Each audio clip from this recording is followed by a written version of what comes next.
প্রিয় খামারি ভাই বোনেরা, আসসালামু আলাইকুম। আশা করি সকলে ভালো আছেন। আমিও ইনশাল্লাহ আপনাদের দোয়ায় অনেক ভালো আছি।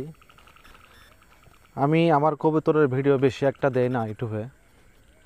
আপনাদের কিছু রিকোয়েস্টে কমেন্টের কারণে আমি কবুতরের ভিডিও আবার দিতেছি আপনাদের মাঝ উপহার।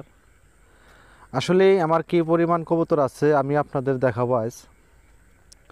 আর বিশেষ করে কবুতর আমি এতদিন আটকায় পালতাম, মানে ঘরের ভিতরে পালতাম। এখন আমি ইদারিং কবুতরগুলারে ছেড়ে রাখছি। কবুতরগুলা অনেক দিন থাই কোনো দিন গোসল করে না। ইদারিং ছেড়ে দেওয়ার পরে এক বড় একটা বল দিয়ে পানি দিছি। কবুতরগুলা দেখতেই পারতেছেন কি সুন্দর গোসল করতেছে। মানে অনেক দিন পরে কবুতরগুলা জেলখানাত ছিল আর কি। পানি পেয়ে দেখতেই পারতেছেন কি লাফালাফি ফালাফালি করতেছে। মানে অনেক সুন্দর লাগতেছে দৃশ্যটা, এর জন্য শুধু ভিডিওটা দেয়া। আর আমার কাছে বর্তমানে কবুতর আছে,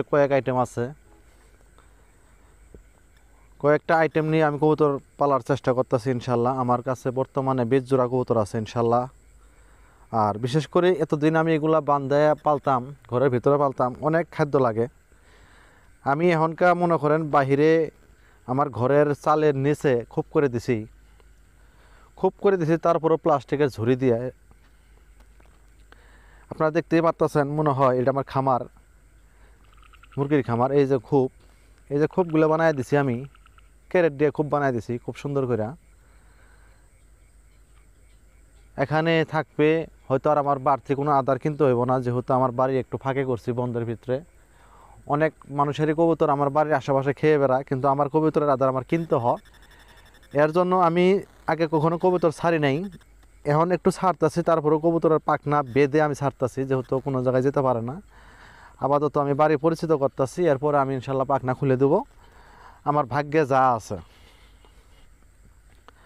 আর বিশেষ করে কবুতর আমার যে 20 জোড়া কবুতর আছে, এগুলা প্রতি মাসে পাথর বাচ্চা দিয়ে থাকে, নিয়মিত পাথর বাচ্চা দেয় ইনশাল্লাহ।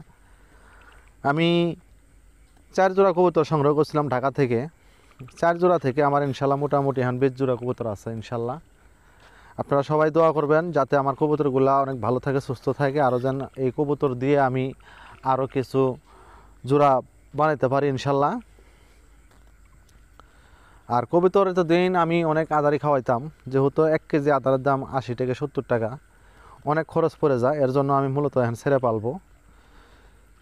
পাইলে আশা করি তেমন একটা খাদ্য আমার কিনতে হইব না।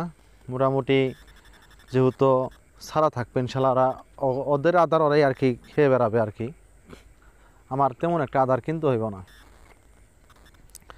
দেখতে পাচ্ছেন কি সুন্দর গোসল করতেছে, রোদ খাইতেছে।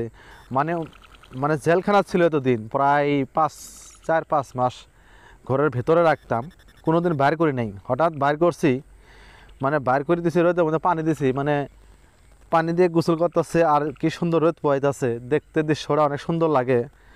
আপনারা দেখেন কি সুন্দর। আসলে একটা ভিডিও করার আগে অনেক কিছু আঙ্গুর করতে হয়, ভাবতে হয়। হ্যাঁ, তারপর একটা ভিডিও ইউটিউবে দেই, ফেসবুকে দেই, অনেক জায়গায় ভিডিওগুলো দেই।